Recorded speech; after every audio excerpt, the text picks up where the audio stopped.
Hello everybody, my name is Pravus, and welcome to Endzone, A World Apart, a post-apocalyptic survival city builder that we've actually played on the channel before in a much earlier state of access. But since then, as of March 18th, has formally released, and it's looking pretty darn good.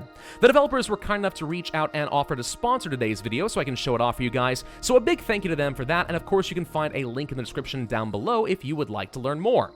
Now, Endzone, the best way I can describe it is a mix between games like Surviving the Aftermath and Banish, which already has a lot going for it because those are two games that I absolutely love. And I will say, in the hours that I was spending playing this game in preparation for this video, it's very polished compared to where it was in the earlier access state, so I'm quite happy with the current state of the game. And there are a couple of surprise mechanics that I was not expecting, which I'm hoping to show off for you guys today, so stay tuned for that. We're going to go ahead and start up a new game. Of course, there is a tutorial, and I will say it's very in-depth and well-designed. This is a great tutorial for anyone who wants to jump into the game for the first time. We will be playing in survival mode, which is exactly what you would expect it to be, but I was not expecting them to add in some scenarios. There are 10 different scenarios that are going to challenge your playstyle and focus on different aspects of the game, so that's kind of a cool addition. I do like that. But let's go for that survival mode. We'll play on normal difficulty today, just so I can show it off. If we want to do a harder difficulty run in the future, well, maybe that can be arranged. I'll go ahead and leave this seed exactly as is, and as far as a settlement name, how about,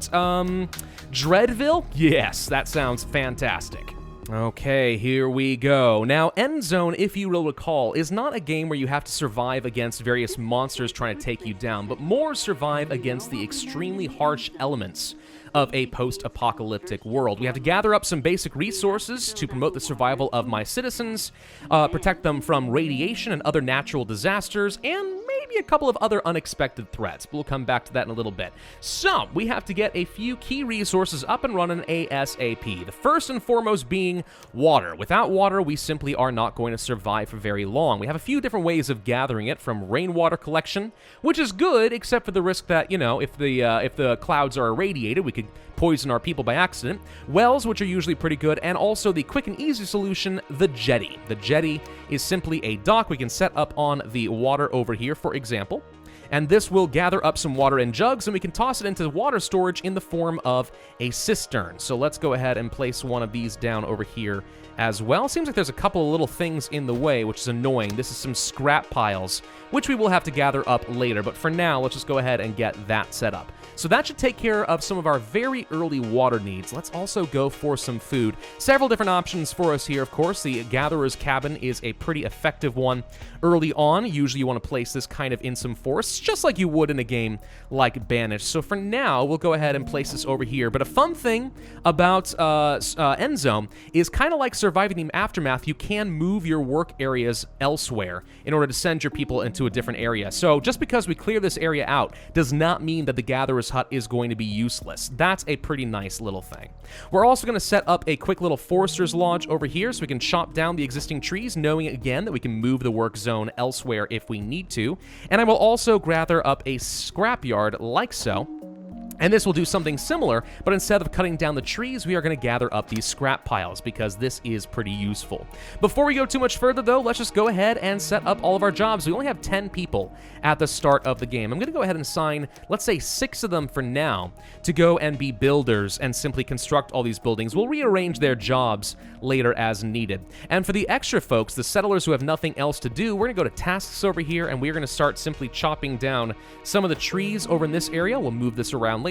We'll also gather up some spare scrap. Let's say there's a good pile right over here. Just go gather all of that up and bring it over to our bus wreck, which is effectively our town hall.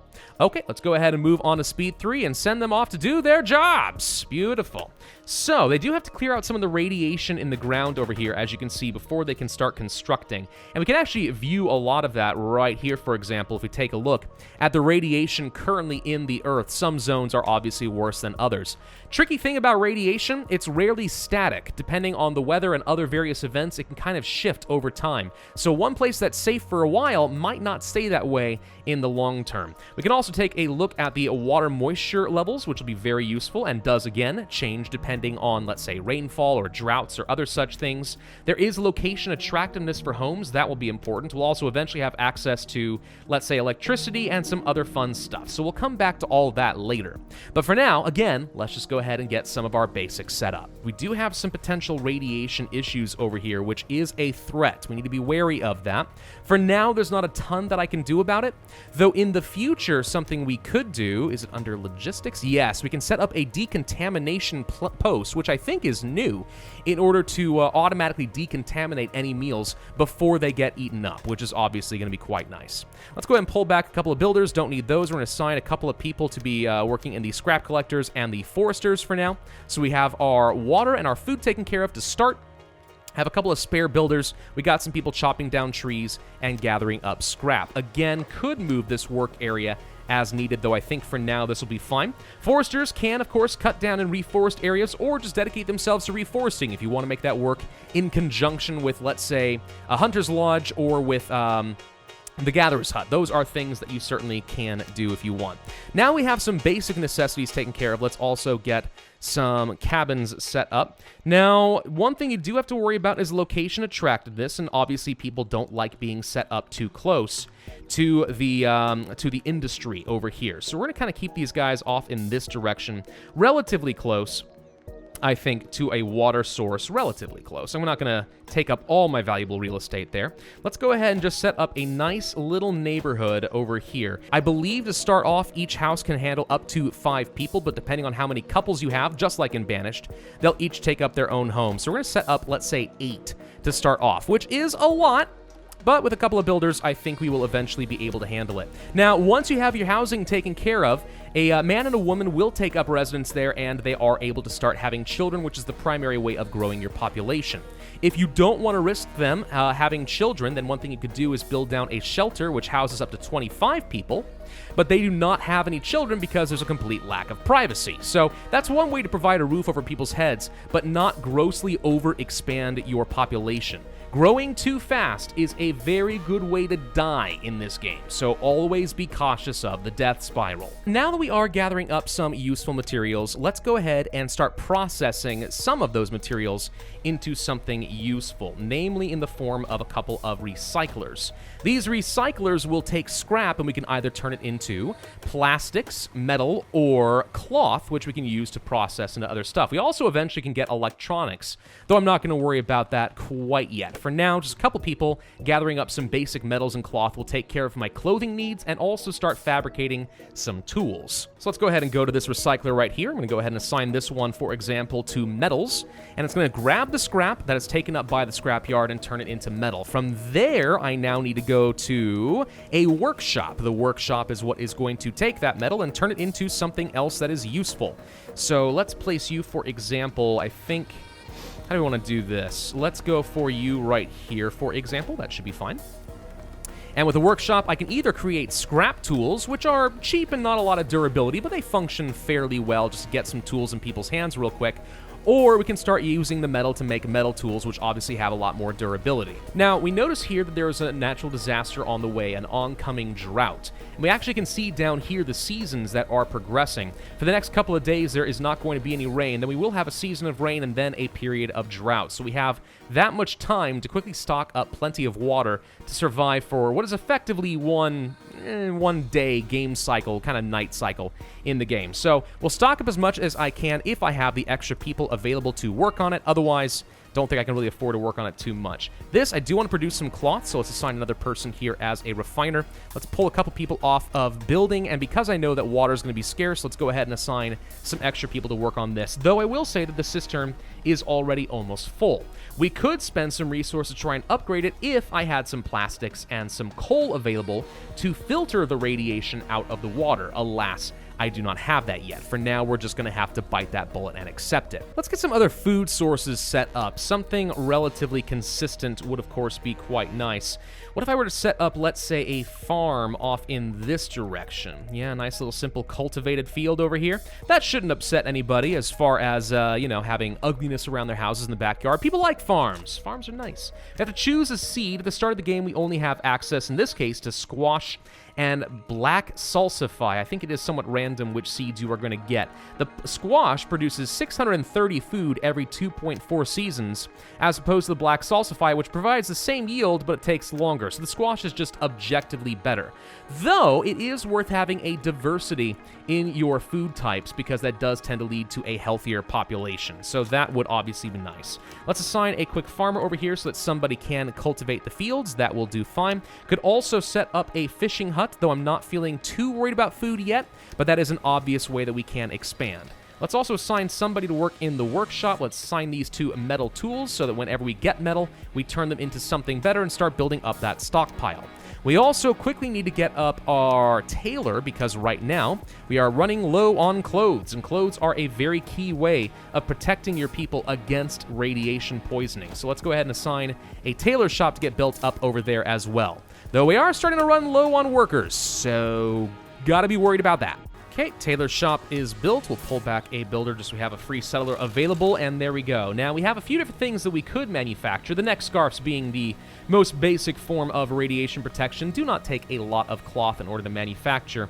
Activated carbon masks would be better, but they do take some charcoal, and then radiation suits even better, but take a lot more resources. Very, very durable against high radiation, though. For now, neck scarves will be fine. It's more important that our people have some protection rather than the best protection. Okay, the drought has officially hit, and as a result, you can see that the waterbed has completely dried out. There is no more water for us to gather, which means I can pull off the water carriers for at least a bit and gather up some other resources in the meantime. But yeah, that's going to be a thing. Now, a couple other things that I want to do for our community. We do want to build up a school. School is going to be nice for us because it does train up kids for the future. So they will be able to be more educated in some way, more productive workers. It actually fits really nicely with what I currently have for my town layout, so I'll go ahead and place that right over there, because why pass up on a glorious opportunity? We could also set up some temporary storerooms, which would be good to store different types of resources. So that could be helpful to have better logistics set up for all of our people. But here's a fun little thing that was added into the game that I don't think existed before, but I do like it. Food stations and water points. Basically, you can have people who are dedicated logisticians who will gather up food and water and take it to whatever that point is. Let's say around a residential area that's far away from stockpiles, you have someone dedicated to bringing food and water to that area so that people, when they go home, can quickly gather what they need and they don't feel the need to go travel all the way across town. That's obviously pretty darn nice, so I'm glad they added that. There's a lot of logistical optimization options in Endzone. Schools actually got reworked a little bit too. You can actually change what you want to focus on for your education. You can choose to focus on productivity so that when the settlers grow up, they are just generally better at their professions. You can go for handling tools so they're better at keeping their tools together and not wasting their durability, or same thing with clothes. You can also get something with badges. They are trained to achieve certain badges, which I guess kind of counts as a specialization or an accomplishment. This actually has use in a feature called expeditions, which I'm probably not going to get into quite yet, but eventually will be very useful for us as we try to discover different ruins and complete special quests. The more people have different accomplishments, the better the likelihood you're going to get a positive reward out of exploration. I did build up a fishing hut because we are going to need to produce a bit more food. Starting to run lower here as the population grows, and that's something we obviously want to stay on top on. Another thing that we could do is place down some orchards. Orchards are kind of like the farms, but once grown, you can harvest them several times, which obviously could be pretty nice for us. So if I were to set up, let's say, a nice little orchard right back over here, I think, in the back over here, so that's going to provide a nice little buffer between my houses and the industrial areas to try and reduce me accidentally ruining their location attractiveness. So you can see it actually has been reduced a bit anyway. I'm guessing they just really don't like the farms after all, or maybe it's actually the fishing hut that did the damage here. I'm not too sure. Either way, let's choose a seed. The only option for us at this point is cherries. Again, usually I think it's a bit randomized, but that's fine. Now, something I'm going to build over here is a charcoal kiln. I do believe that we are starting to have some consistent issues with the radiation. Actually, it's not too bad right now, but as we gather up some of this water, for example, we can get people sick. So what I want to do is be able to start filtering out said radiation in order to make sure that people don't get sick. There's actually no protective clothing for some people. Oh, that's not good. Yeah, so let's go ahead and get this set up. It's going to burn some of our lumber, and it's going to give us some charcoal, with which I can upgrade our cistern into a water tower, which has a lot more storage, but also can filter the water to get the radiation out of here. Also, if we have a lot of extra coal sitting around, we could start producing slightly better clothing instead of the neck scarves, which could be nice. Looks like we have a mission coming in right now, a task. So someone's saying we're doing really well, but some of us could think there's a bit more. Okay, let's go ahead and say let's do it. Store up more food, some scrap tools, some water, and carbon masks. Do all of that, and everyone gets a bit happier. All right, well, that seems reasonable enough. So the medical facility is going to go up. And what this is going to do is take some of our medical herbs and turn it into proper medicine, which will be nice. Hopefully I don't end up needing it too much, but I'd rather have the option than find out that I'm making a horrible mistake later. Let's also go ahead and place down a quick cemetery. Actually, I guess I don't really like the positioning of this after all, do I? Hang on. Medical facility place right there. I guess that'll be fine, and then the cemetery can go right next door. Not because we're going to have malpractice or anything. It's just a good central location so that people can grieve their dead. That's all. Don't read too much into it. So we need some scrap tools and stuff, huh? All right, well, we can go ahead and swap over to some scrap tools. Let's also get the activated carbon masks. Just store up at least a couple of those, get enough food, get enough water, and we will be just fine. There we go, that's been built up. Okay, now if we do detect that there is some contamination in the water, all we have to do is turn on the filtration system, which does use up some coal. Every one coal, I think, does filter out 600 water, which could be very useful. But this does the job for the moment. All right, so now we can actually get enough water storage. If we can produce these masks and store some water before the next drought, which is coming very, very quickly, we actually should be able to fulfill our task. Almost. There it is. All right, a lot of people are about to be happy. Fantastic. Now, if we are especially worried about the housing attractiveness, something we could do is start placing down some decorations, which usually aren't absurdly expensive. But place down, let's say, a nice little scrap totem right here, which looks a little like a griffin or something. I don't know. Place down one of these, though, and the nearby area gets a little bit of beautification, so that's a good way to make sure that people are a little bit happier. Well, let's see. While this drought's going on, we have the capacity for a few extra building projects, so what should we do? Well, the placement of a market wouldn't be a very bad idea. Place down one of these, and we can assign some logisticians who will quickly gather up resources and bring them to one good central location. So we're going to go ahead and try placing down one of those if we can. I also wouldn't mind placing down a research station if we can, and this would allow me to start assigning some researchers who will gather up technology points, and using technology points we can start getting upgrades or unlock lots of new stuff. One thing we can do with the hunting lodge that I don't remember being in the game in the previous early access is instead of just hunting animals, we can also instead try to capture them. For example, there's some sows over here.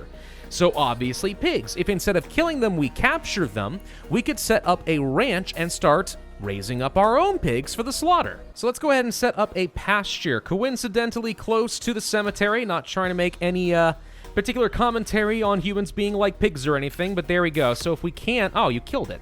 If we can instead capture them, though, yeah, I would love nothing better than to start raising up our own pigs. Hey, the research station is finally getting set up. Beautiful. Let's go ahead and assign at least a couple of researchers over here. Now that we have access to technology, they will start generating knowledge points. Using knowledge points, we can start unlocking new stuff. For example, we can have policies that change the behavior of our citizens with a loitering ban. We can also improve, let's say, the effectiveness of our fishing hut using fish food, or we can start getting mining iodine, or we can improve our workshops and tailor shops. Very, very helpful. Maybe we want to start getting some electricity with solar collectors. Yeah, lots of good stuff you can do with technology. The sooner we can get that going, the better. Pasture is set. Let's go ahead and choose the wild boars as our animal, though we do need 2 of them in order for them to start reproducing, obviously, but there are at least a few more over here. As long as you guys don't kill them, please don't do that. Just walk over here and, yeah, that's right. There you go. Captured it. Haha! It sure looked like you shot it to me, but all right, that counts. Okay, another thing that I built up is something called the Forum, which can be found in the Community tab over here, and this is a place for people to give you missions. For example, field testing. Our researchers have a new idea. Can we provide them with some materials? Sure, if we can do that. Let me go into the tasks over here. Rewards, tolls. If we can get some wood and some scrap over to them, then we would get ourselves a research point, which I think we actually just automatically did because we just took it straight out of the stockpile. Epidemic. Oh, we don't know what the rewards are going to be from this. They want some medicine. Okay, the new thing is to produce 128 medicine. Well, that shouldn't be a problem. We're kind of already doing that. You can just take on some little tasks and sometimes enjoy some extra rewards, which can be nice. You also can pass decrees. We take a look over here. Birth control for a few months, banished children or the elderly, food rationing, water rationing. Most of these are pretty harsh things you probably don't want to do too much of, except for perhaps things like searching for some survivors. Others have to be unlocked with technology, such as motivation, which would let you make them move faster, but it increases their food and water consumption by 10%. Diligence reduces durability loss, but they move slower, etc., etc. Lots of cool things you can do with that. Shouldn't need it too much, though. I mostly just wanted to get some missions for free rewards, but there you go. Let's take a look at the knowledge over here and see if there's anything that really looks exciting to me. Kind of think none of these are what I'm looking for immediately. Maybe electronics, so we can start working towards solar collectors. Yeah, actually, that would be worthwhile. If we do that and get electricity, we can increase our productivity by a lot. Oh, this is interesting. All right, one of my side tasks appeared to have had a negative effect. Looks like the experiments on the medicine has left some people with weird symptoms. The medication is not safe to use. We have to go back to the roots this time around. Okay, well, that means we now need to produce herbs instead of medicine. Honestly, no problem. We are pretty decent with that. The biggest issue is that I'm already at my production limit, so let's increase that at least a little bit and try to get this herbal hut working. Not that it's going to matter for a moment because we just got out of a drought, so most of the plants are dead. Still, we'll be able to figure that out at least eventually. Having lots of issues with housing and stuff, but I don't want to keep ramping up the population too much more, or else I'm worried that we are going to find ourselves quickly running out of space. So let's go ahead and set up another shelter. And by out of space, what I mean to say is I'm going to find ourselves running out of food and water. We already ran kind of low that time around. 6 settlers, provide medical facilities and stuff. Don't you worry. We got all that going for us. We're okay. And it looks like we were able to finish up with some of our technology. Fantastic. So the solar collector is going to take 3 knowledge points to get next, which is, alas, going to take me a while, even with 5 people working on it. So maybe we can get it done this video. Maybe we can't. And there we go, we have enough herbs. We are A-okay, no problem. Now we need to go back to our medical facility. This is a longer task than I think I was expecting it to be. Oh, and we also need protective clothes. Radiation suits! Oh, no, that's gonna take a while. All right, that takes plastics and stuff. We can produce them, and it's gonna give me a huge reward of medicine that I don't need, but, okay, whatever. For the sake of it, we'll say that we did it. Trading posts. Here's another thing that would be really nice to have, and I'm gonna place one right next to our market over here so we can try to start trading with some other people. We should also set up a special building called an expedition station. This is going to let me mount the expeditions to explore ruins and try to get other sorts of rewards. Okay, so the expeditions are now set up. Let's open up an expedition window. So, using this, we can start siphoning through different locations and look for some ruins that we might want to explore. Maybe something a little bit closer by. There is an interesting location to be said right here. So if we were to first go down here and assign at least a couple of people to becoming scouts, pull back on the builders a little bit. I may have gone a little overboard there. All right, so over here, we're going to send a couple of scouts. Once they are freed up, they're going to travel down there, and they're going to find out if there's any interesting missions for us to accomplish. So we can actually follow our scout right here, Mr. Liam. He's going to head right on over here to this nearby ruin with these spinning question marks, so we know that they are something worth exploring. An interesting location, though we could just scrap it instead, and that is completely fine. All right, what do we got as far as a result? Construction site. It's nothing special, but if we send some of us on an expedition, we could dismantle materials and transport them back. So this is where we can now configure some expeditions, and some expeditions don't require, but would strongly benefit from specific types of specialized citizens with badges. This is something I was talking about earlier, right? We can have like a gatherer badge or a hunter badge or something like that. Those are usually queues that you can get increased rewards if you send somebody with those accomplishments. In this case, doesn't look like it's going to be anything too crazy. So what we want to do then is send a few other people. Let's say you, and I don't know, how about you? No, not you. I want to keep the people researching. How about a logistician? Don't really care about you. You're fine. And you. There we go. We'll send these 5 people. Use the age recommendations. We can filter people if we want. And we'll start the expedition. Once we gather up some metals, some wood, and some electronics, they'll head over to this construction site. And it looks like we do have a trader that popped by in a Zeppelin ship of all things. Well, that's pretty cool. Let's display what they have to offer. So for this system, we can sell off a few things. Looks like they determine what they want up front, and then we can decide what we want to buy from them. In this case, maybe I want to sell off, let's say, some of my excess medicine. We've got quite a bit of that. And I would love to load up on some masks because we don't have a ton of those sitting around, but this does save me a lot of effort. We'll also take on a little bit of wood, and this is a relatively fair deal. Don't have to do anything too crazy here. Could also buy some iodine or joints or beer, but I think this is all right. So I'm going to propose this deal. Not making the best impression. Well, I guess we can close, and that is indeed now finished. We're going to deliver some medication, and then we'll get our other stuff. Oh, crap.